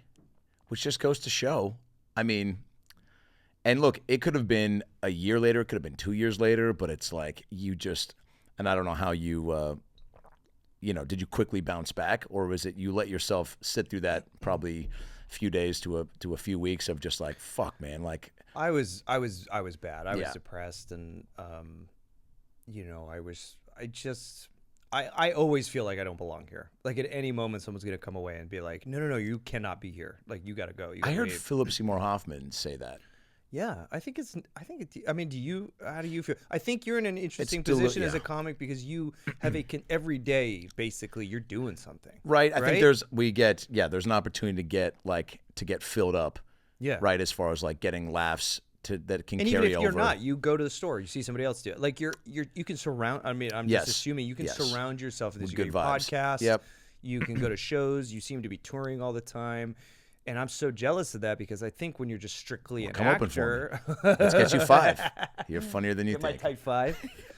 Would you ever do loose it? 5, loose 5. Would you ever try? Oh, man. That's got to be right. Oh, yeah. God, it would be amazing. Yeah. Like I said, I watch it in awe. All right. In absolute. We'll figure awe. it out, dude. Maybe a Suits tour. But because of that, because of the. I hear Marion talk about it all the time too. Just the gift of like, I'm not going to just sit around. I can be in my head. That's where I live. I live in my head all the time. Yeah. And the gift of having a place to go and just be out of your head and say those things out loud and be with people and feel community. It's amazing. And as actors, if you're just an actor, you just don't get that all the time. Like when you get to be an actor, it's like for a very little bit of time and you're on a set and then it's over. Sometimes it's a long amount of time, too long, and you lose your mind because you're just not doing anything else. But there's not a lot of time that you get to be in that sort of community of it. Did you were you pretty in a good headspace for the Suits audition? Were you like, all right? Yeah, I was just in a like, there's that now that it's had this like renaissance. There's this clip that's all over social media, which is like that initial interview between Mike Ross and Yeah. That was the audition scene, and that scene is all about my character saying, "Give me this fucking job." Like, I'm telling you right now, I will work 10 times harder than anybody else. If you give this opportunity to me, there is nobody in the world who will work harder for this. I want it more than anybody, and I like give it to me. That was the driving force of the scene. That was the easiest thing in the world for me to do at that point. Like that, I went into every one of those auditions and just looked at first just the casting director, then the producer, then all the producers, and I was just like, give me this fucking job, because I will work harder than anybody you've ever met. Like I wasn't playing a role. I was just telling them how I felt, and something about that translated. And like I said, that was probably the only other audition of my life where it was just like unquestionable. I was like, nobody else can have this part. And how soon did you? At that time, you don't know it's going to be great. You don't know. You have no idea. It was just another pilot at that time, but I was like, I connected the material. Let's go. And so it was an easy job to win. Not easy, but like it just felt connected. And then once we started shooting the pilot, I was like, whoa, this is different. Like, we all actually like each other. Like this isn't like most pilots I had done. It just burned out right away on re-entry. Just as soon as you start shooting it, you realize it doesn't work, and there's egos and there's people that don't get along. Like, this was immediately like, oh, we all really like each other, and we all enjoy vibing on each other and playing and improvising, and that matters. Yeah, and we had a showrunner who was amazing with letting us play with it and wanting it to make like it just all gelled. Again, that can happen and it never works. So I didn't think for sure this is going to be a runaway hit, but it certainly felt like more the thing. And then, lo and behold, one after the other, and suddenly like 2 seasons. It was around like second season, third season. We were like, oh, this is a thing. Wow. Well, just based on reviews or people? I think just at that point, like even getting a second season, is a big deal. Yeah. And then by third season, I think we were just like, enough people, our numbers were good enough for USA that was like, oh, this is like actually this is a hit for USA numbers. This is a hit. It's crazy to not know. I guess every actor will say it. Doing a show, like, you don't know how the public's going to receive it, but the material must have been, when you're getting it day in and day out, being like, oh fuck yeah, right? Like this scene, like it just, I mean. Every scene is so packed. Yeah, like there's so much in it, and again, like, and room to play. Which disappears a little bit over time in a weird way when you're on a show that long, because the writers are gone and they're in another place, and suddenly it's like, can you just say what's in the script? But in those first few years, it was just like, whatever we needed to do to make this scene funnier, better. No way. Like not that they would give us free range, but it was like we were all coming in with that same energy we described as young people in a theater. Like, what can we do to make this scene as good as possible? Like, this scene's good. What more can we do? I can do this. I could do that. Now, granted, that ended up, 15-hour shooting days, but we were all so excited and passionate in those first few years to like make this thing as fun as possible. And good about keeping each other, like, would you get so comfy to where if it's like, I don't know, you wouldn't say like, come on, man, bring it, but there was just an understood, like, you wanted to be good for the other person. And sometimes if you weren't bringing it, like, I got you. It was just like a family. Cool. It was like, we are like, how do we make this scene work with what we've got today? Oh, you're in a bad mood today? Great, let's use that. It was just that kind of energy. Which it's just special. I think that people always want to know, why did Suits work, or what. I think that's part of the alchemy. It's like, especially in those developmental years, we were just like in it. We were all in the front lines. We were in Toronto, away from our families for the most part. But you shot it in your home? Yeah, I went home. I moved home to shoot it. How fucking cool was that? It was cool-ish because I had just gotten together with Troyan, who is my girlfriend, now my wife. And so that was not great. Being long distance for that long, that sucked. But if I had to go somewhere, it was cool to be Toronto. Gotcha. Sure. Is there a scene, moment, you said like a couple seasons in where you got the feeling that things were like clicking and ticking, but like just creatively, or like going into a day, was there like, in any season, it doesn't have to be like the be all end all moment, but something where you were like, man, walking away from that, where you were just like, equivalent to like a comic, maybe feeling like you get off stage, you're like, fuck, dude, I was dialed in, I was so present, I mean, a scene, like shooting a scene. Yeah, that maybe just was so fun, or such even a blur. It's so weird to think about shooting, especially those first seasons, because it is such a blur. And I've never watched the show, so I've never like. Wait, Yeah, I've never watched it. Wait. Not that I've seen episodes of the show. I have not watched. I would say I've probably watched between 15 to maybe 20 episodes of Suits. Maybe. I think probably in the 15 territory. Because I can't, it's hard for me. I hear you. I think it's easier to watch things in the past when I'm not shooting them. But while I was shooting it, it was horrendous for my insecurity. It made me so self-aware that it was not helpful. Because you're walking away feeling good. Yeah, I mean, if you start dissecting something that you can't do anything about. Yeah, like I've worked with actors that are amazing at just like watching and dialing, being like, I need to be a little bit more this, a little bit more that. That was funny. That wasn't. When I see myself, I'm just like, it's all a mess. This is a terrible. We should shut down production. We should all go. Like I go to such an extreme. I can't do the minute dial changing. And so I learned quickly, like, don't do it. I directed some episodes. Obviously, I had to watch in order to do that. Yeah. But yeah, for the most part, I just realized it was better for my mental health to just stay away from the whole thing. You're in good company because I heard Johnny Depp say on Letterman once, I don't even watch any of my movies. Yeah. And Letterman's like, you haven't seen a chocolate? And he was like, I don't know. Did I make that movie? I'm not sure. Was I there? Was it before or after I drank a mega pint? Did you watch any of that trial? Do you watch bullshit like that? Like, what's your guilty pleasure? Now, man. So yeah, dude, Mazel, by the way. Thank you. What is my guilty? If the kids are down and you and your wife are, we watched The Crown last night. I mean, that's not. Yeah. That's just good. Yeah. I don't know. That's guilty pleasure. That's good watching. But are you a game show guy? We don't watch game shows. Yeah. I try to push. Troyan's really anti it. I want to I feel like I would like The Amazing Race. I keep trying to turn it on, and we keep ending up with something else on. Yeah. We don't watch a lot of reality TV. We're into this show Alive. You watch that show? About the people that get, or Alone, sorry, not Alive, Alone, where they get, people have to go live in the wilderness alone for 90 days. Awesome. There's never going to be a shortage of that because there's never going to be a shortage of people that want to be on TV, unbelievable, which is great. But with these people are specific because it's not like your normal show where it's just random person has to do it. Oh yeah, these are survivors. You have to be a world-class trained outdoorsman, woman to be able to pull it off. Used a knife before. Definitely. And not starting just fires. Yeah. You know how to which guts of the fish to eat, that kind of thing. Yeah, it's real. It gets very. Do you guys watch it with an eye of we could do that? Because you're a power couple, so you could go on one of these shows. I am dreaming of the celebrity version or whatever, the pseudo celebrity version of this show where they train. You give you a little bit of training and then see how long celebrities can last in the wild. Wouldn't that be great? Fuck yeah. No pampering. You go out there, how long can you live? Totally. That'd be great. Well, also, I think there's been versions of those types of shows, but it's whether it's celebrity rehab, it's always people, and it's too creative. It's too soft. Well, also it's no one's in real danger. No offense, but I don't want to see Gary Busey and Jodie Sweetin go to the woods. Yeah. I want to see Pat Adams. Well, I might actually want to see. Actually, I do. I take that terrible example, Jodie. I would love to see you thrive outside in the woods. In the woods. But I just don't want to see you taken care of. Celebrities are taken care of. Yeah. You're looked after. My dream is to be on Bear Grylls. Whoa, I don't know how. Let's put it out there. Oh my God! I'm not famous enough now because there was a time when people. Now it's Zac Efron and Channing Tatum. You're there. You're there. But that sort of thing, where you're uncomfortable. Celebrities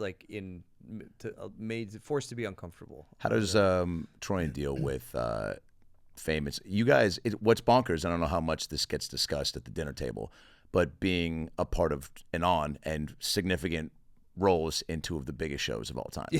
That's bonkers. We talk about it all the time. Yeah. It's basically all.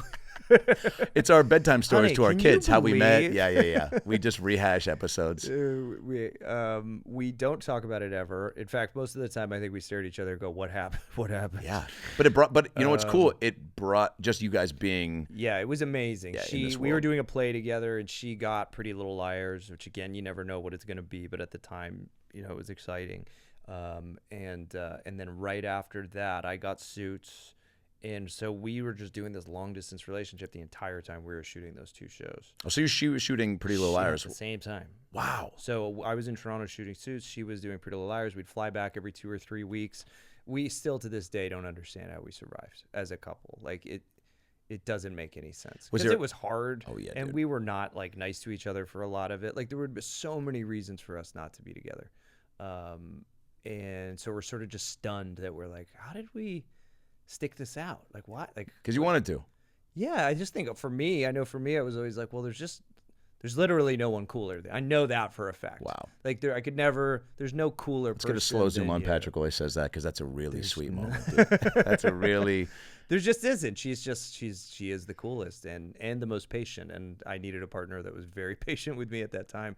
Did you guys commiserate over, I mean, Yeah, read and that was the sides thing. We together? could also like, we're going through this insane thing Yeah, that we dude. could both relate to each other. And I think that was a big part of it. Like, you know, both of us were having this brand new experience, processing what it was to be on a big show, the responsibility of that, the terror, the insecurity, the having to look like you're having such a good time, but also half the time you're exhausted and really scared you're doing it wrong. Yeah. All of it. Like, it's a complicated time to be on a show that's like having that moment. And so we got to, you know, help each other through that. It was a big deal.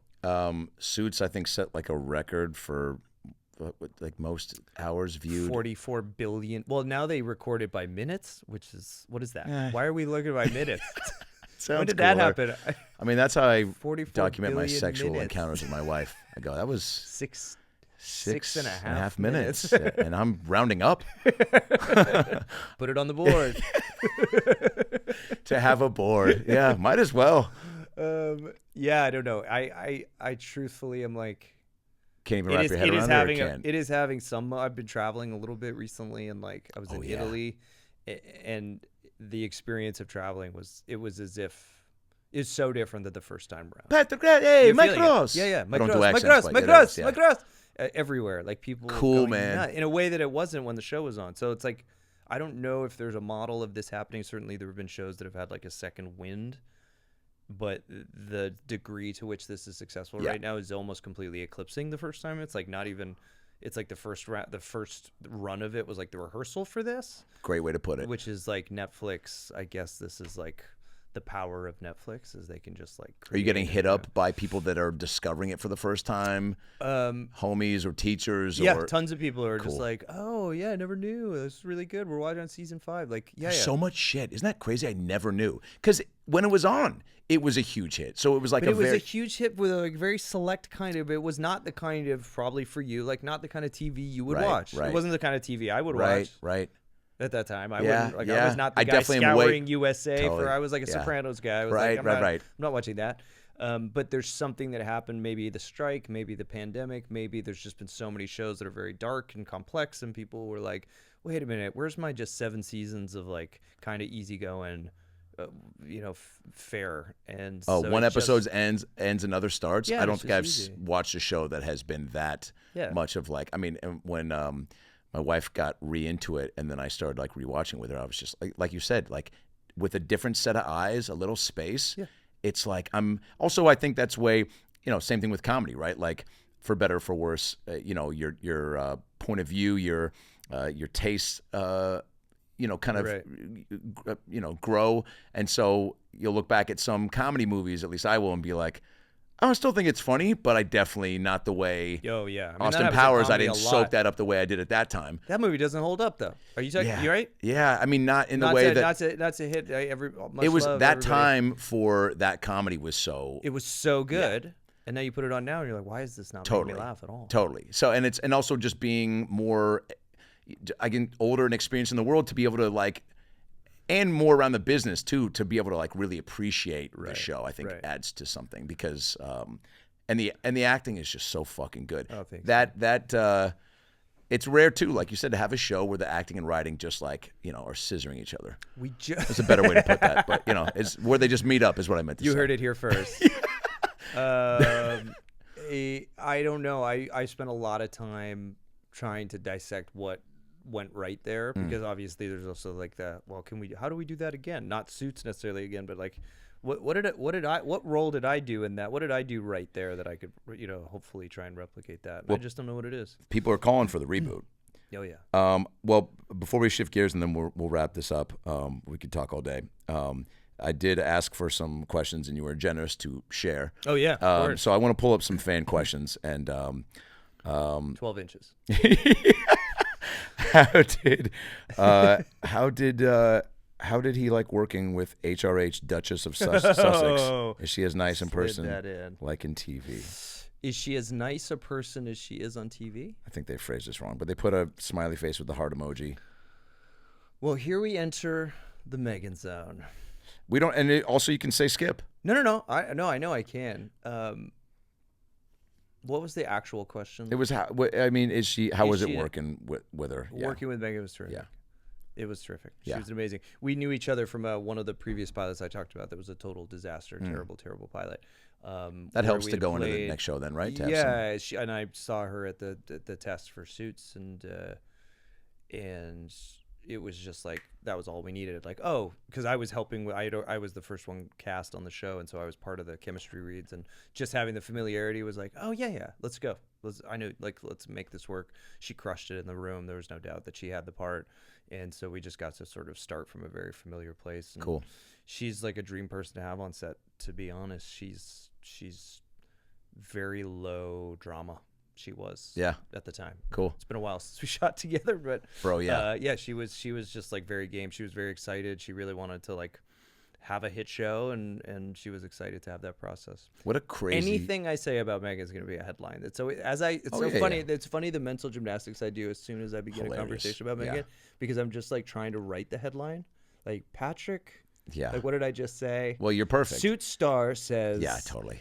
That Megan wanted hit show. That's the headline. Well, I will say this. It's such a unique thing to be so tied to someone and then have them experience what she's experienced. And I have yet to find the like elegant, graceful path through that doesn't sound just like a soundbite, that doesn't sound like this was the greatest and everybody's wonderful. Like, if I'm just trying to be honest and have a conversation, there's no easy path through the conversation. Yeah.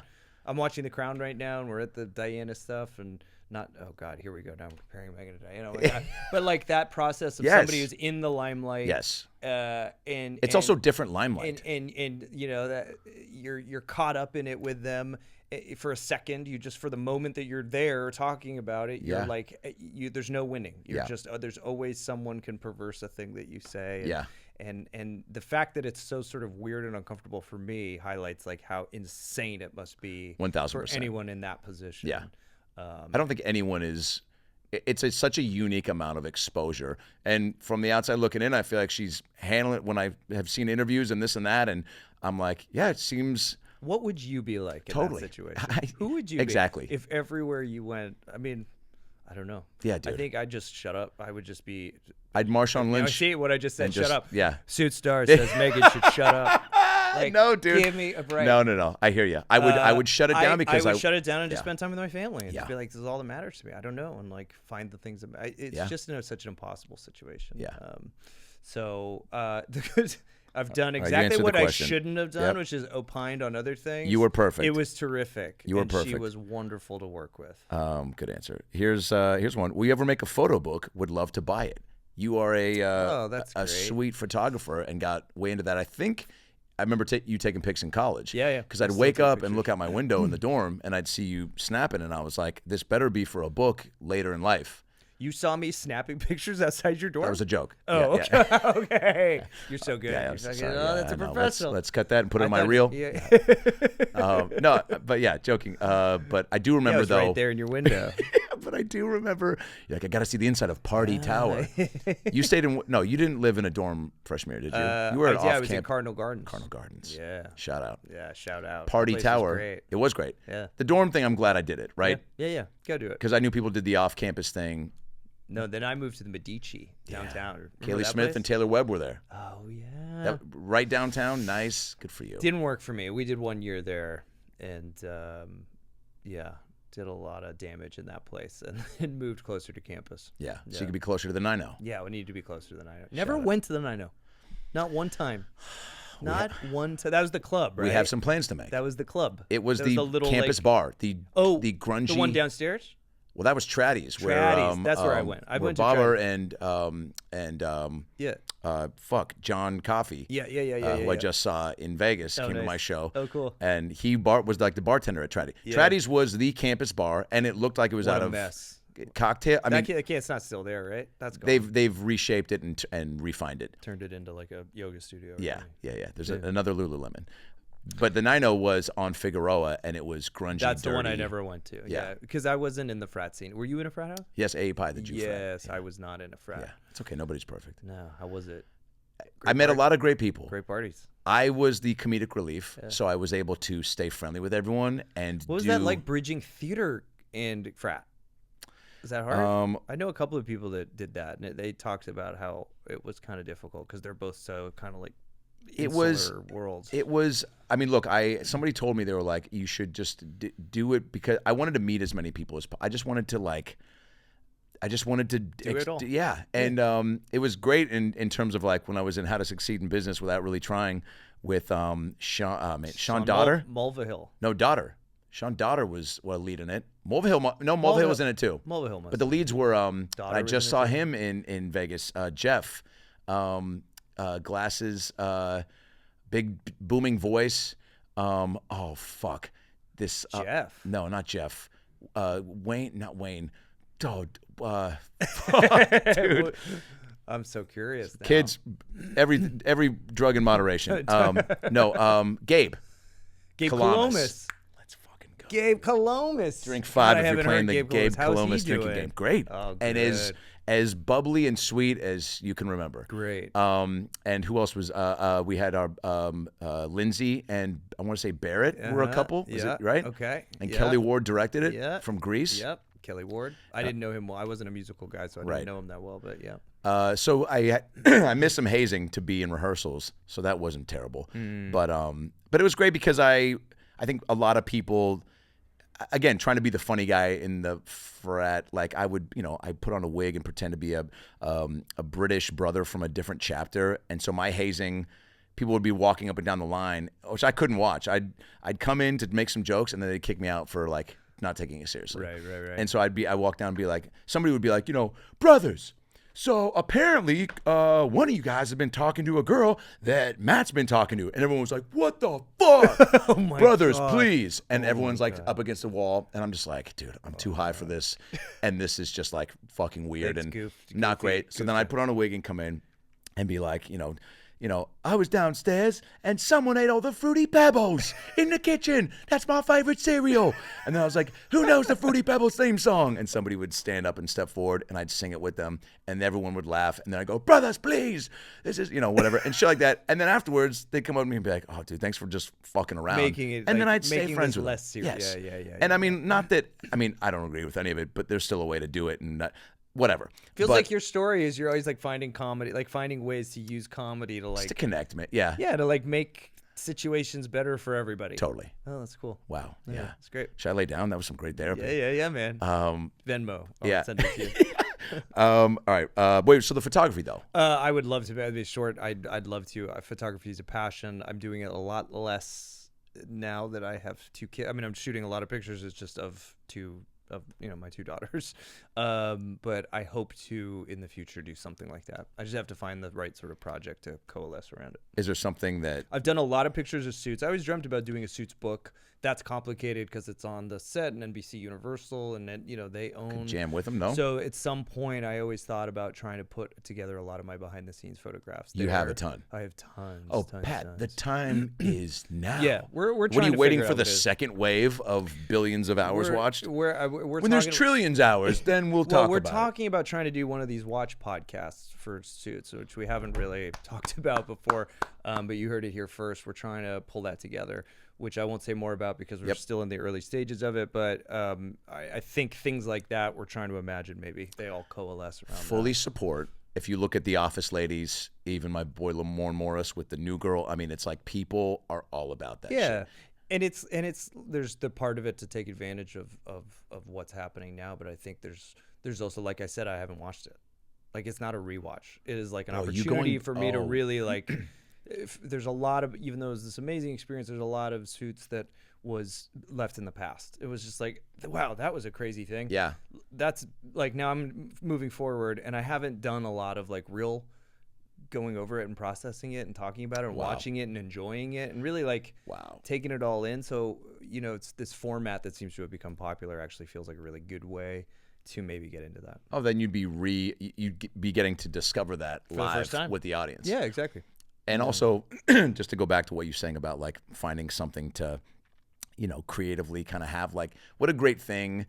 The hang, first of all, like with, cast mates to do that is feels like it'd be pretty fun. Yeah. And you're really good at it. Yeah. I mean, like, you're crushing it today. So it's like that would Thank be, you. you'd be That's segueing into something where I think it would just be I think, fun. again, what we were talking about too, though, a thing to do. Yes. I need that more. Yeah. Photography is a part of it. Like, I can go, but it's still very lonely and isolating. Yep. I think it'd be really fun to have, like, this is so cool. Oh, Like, yeah, look dude. at this, that you have a space Yeah. you can come, you Yeah. talk to people that you love and just riff and kill a couple of hours. Oh yeah. I mean, that's also, and then having guests on periodically that are fans that are like the way that I don't know if you ever listen to Dana Carvey and David Spade's SNL podcast, yeah. but it's a great idea because whether it's somebody that hosted or even auditioned, so it's like maybe you guys get somebody that's a pretty cool, a working actor that almost was up for something or just as a fan and has questions for you guys. That's a cool way to kind of play it. Totally. All right, one more, and then One more question. All right, how you doing on time? I'm good. Okay. Yeah. Like about 10 more minutes. Troyan's calling. Okay. I should answer it on the air. Yeah, go for it if you want. You're on the air. Hey, Troyan. Wait, can you hear it? She can't hear. Can you turn it up? Turn it Wait, up. hold on. Yeah. I'm a speaker. Yeah, speaker. There you go. Oh no. You're on the air. Hi. I'm on Why the are you air. interrupting me at work? I know. I told you this is really important for me. It was in the calendar. You know what the funny thing is? What? Is I literally, as I was calling you, I was like, there is something. He is in something. There is. What He is it? doing You should- something.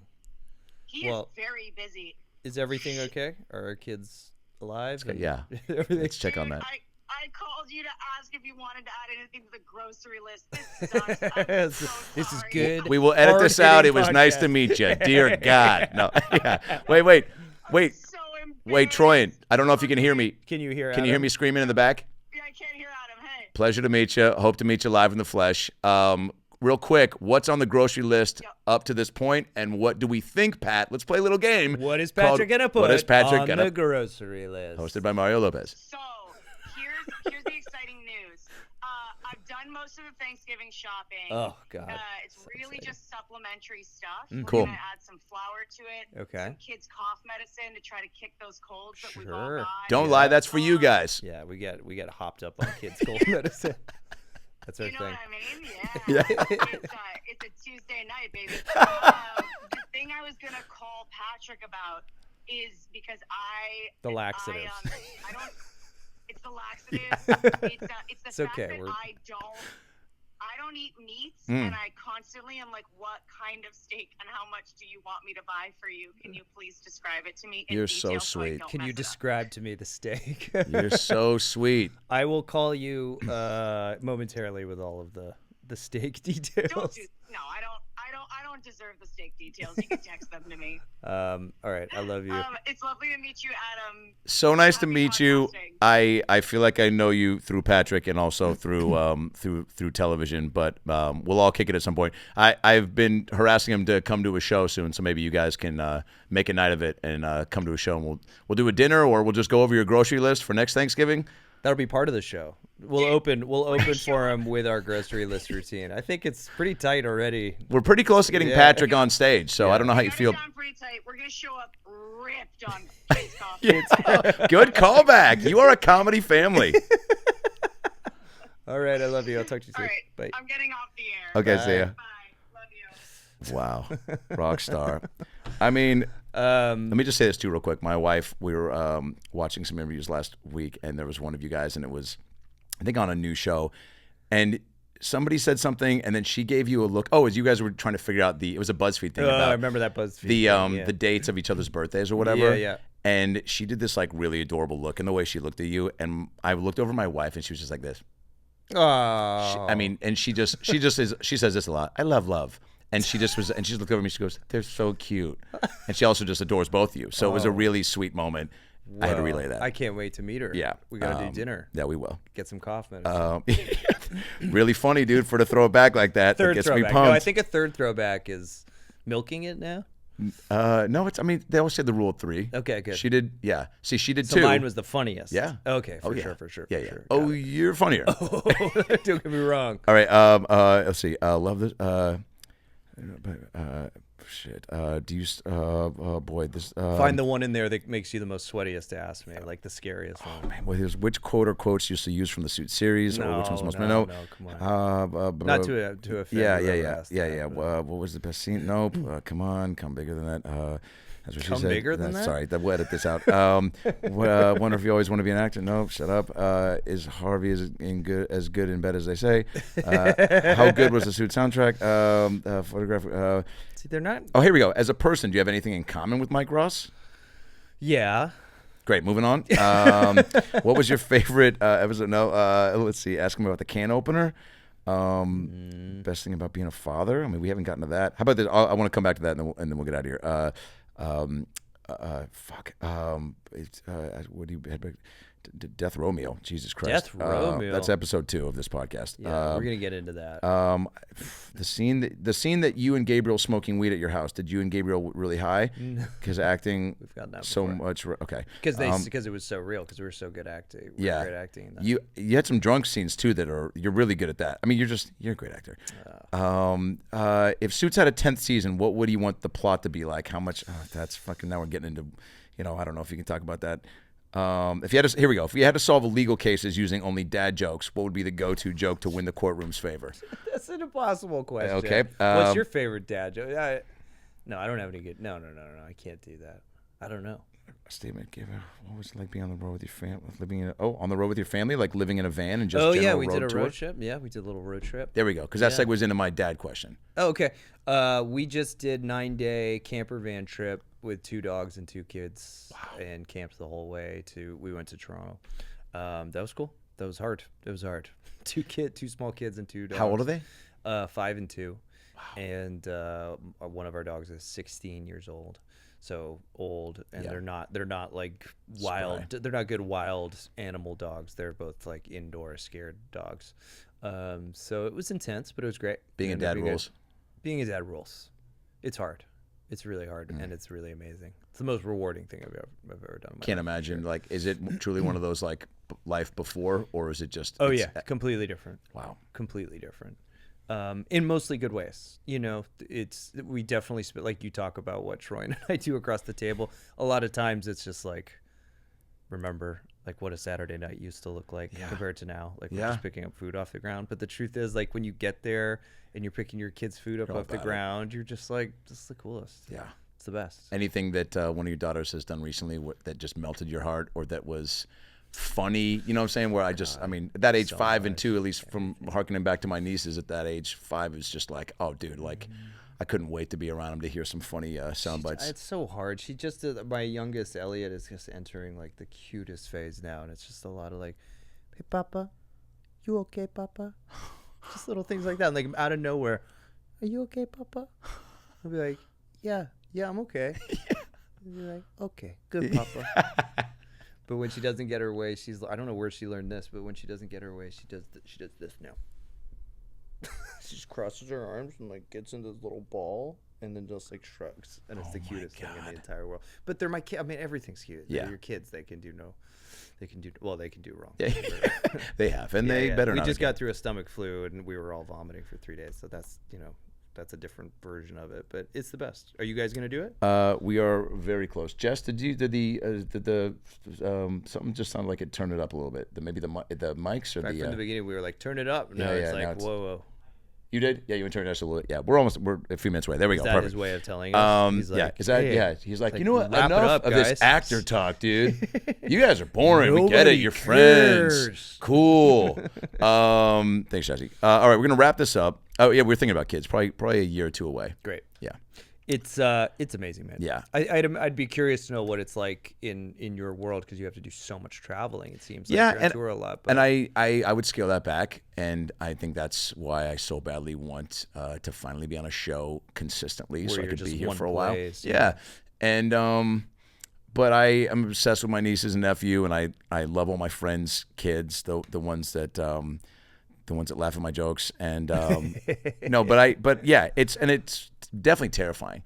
Yeah. we both are products of divorce, so I think there's even more of a. Yeah, we're just scared. Us too. Yeah. But there's real healing in that. What the best part about having kids is the part where they talk about you're really getting to be, you're reparenting yourself, that part of things, like the things that like the part of you that didn't, whatever you didn't get. You know, I had amazing parents and I got a lot, but there's always something. There's something that got missed and you didn't get exactly what you needed. And whatever that thing is, when you get to really intentionally give it to your kid, it does something to you.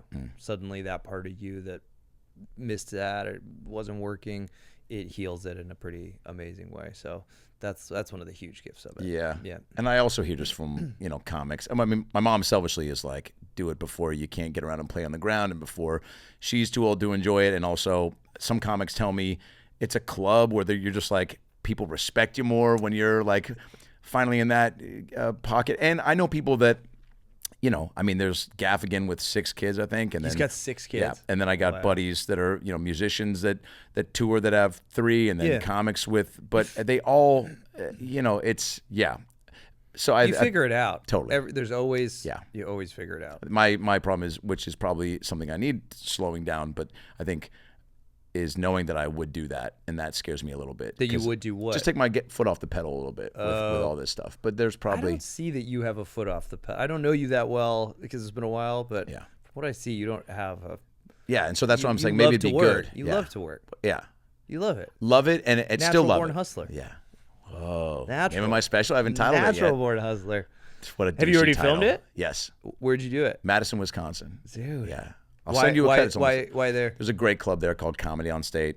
And I just, I've done a handful of small, I'm not a full theater act yet. And the club is just my spot right now. And where for who did you do the special? So we'll shot it and then we'll shop it we'll go to Netflix first. Great. And is that normal or is it normal that like Netflix has it right from the beginning? They used to do that and now they're acquiring again. Got it. Okay. Amazon does that too. And then there's a lot of new places out there. This place called like Moment and Veeps is a place where comics are now, it's a thing where the way that like Louis C.K. would put it on his site for $5, it's one of those places where they house it, do a whole thing. And so people are going there too. Netflix is still the gold standard though. It's just where people, and the most eyeballs. So going to go there first.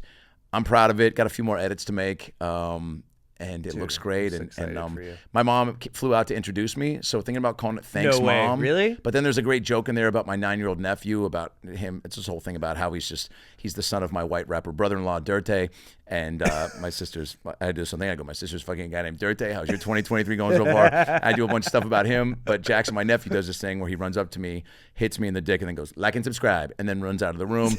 So that's a start of a bunch of stuff. So some people were telling me I should call it like and subscribe, but that feels too gimmicky. Like maybe you're in the... And then too soon I thought about, because Harlan Williams, Harlan Williams? Yeah. Something about Mary Half-Baked. Yeah. We always joke when we say too soon to each other on stuff that's not too soon. Right. Just a funny dumb thing. Right. And so part of me is like, oh, that could be an attention grabbing one, but also a funny thing to... God, naming the special. Yeah. It's an art. It's an art. You don't want to fuck it up. But also, I say fuck yeah and hell yeah a lot. So maybe that people have told me, just like hell yeah. But that also then it's...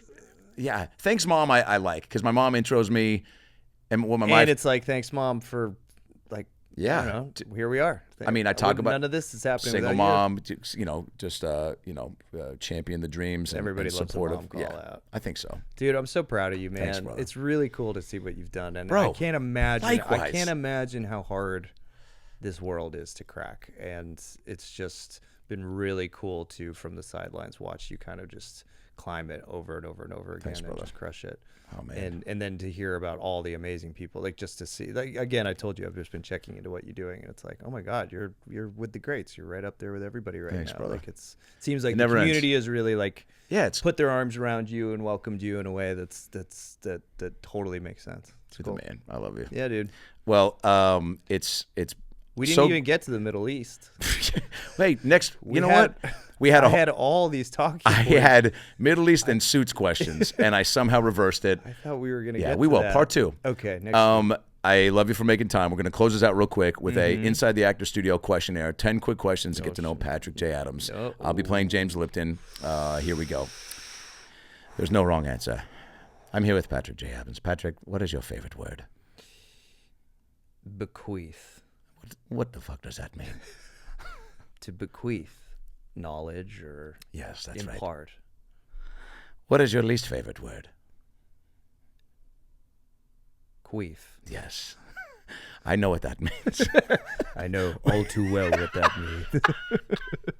I named my cat Queef. She wouldn't stop. What turns you on? Spontaneity. Great answer. What turns you off?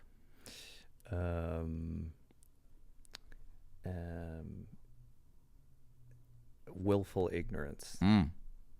What? I'm answering these really serious. These are great. There's no right or wrong answer. What is your favorite curse word?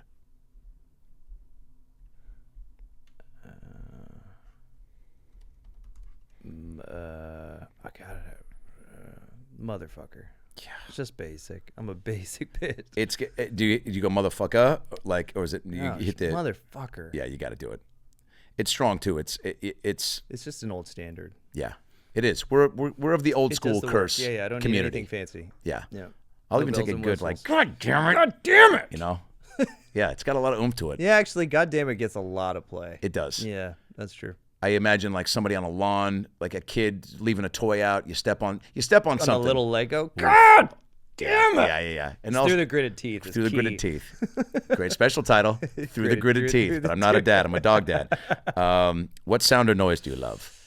My kids laughing. Great. What sound or noise do you hate? Leaf blowers. Yeah. What profession other than your own would you like to attempt? Photographer. What profession would you not like to do? Politician. If heaven exists, what would you like to hear God say when you arrive at the pearly gates?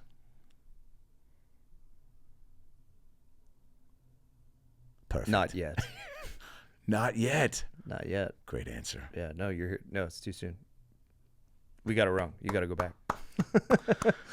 Man, it's been a pleasure. Adams. Thank you so much. Bro, I love you so Let's do it much. again. sometime. We'll get to the Middle East. Guys, We'll get there. Suits, you know where it is. Also, we didn't get to, but The Right Stuff on Disney Plus. Yeah. You as John Glenn. I mean, part Be 2. one of the 15 people that watch it. Get there. Phenomenal. We need more. Hilarious. I'm still hoping for that second season. And you're a good follow on the gram too, Patrick J. Thanks, Adams. man. Yeah. Yeah. Please follow along. I mean, I'm kind of off of it at the moment, But you'll be back on soon. Continuous. There could be reasons to be back on soon in the near future. hopefully. Grocery list post could be. People might want to see it. Very Here's what's exciting. crazy It's about. hard-hitting stuff over. at Here's the what's Adam crazy Show. about your fame and notoriety. Even just posting something like that from this podcast, whether it's connected or not, people would be like, "The stars are just like us. Yeah. They do their own It's shopping." just- they have to pick their meats. That's what we're going out on. Good night, everybody. Good night.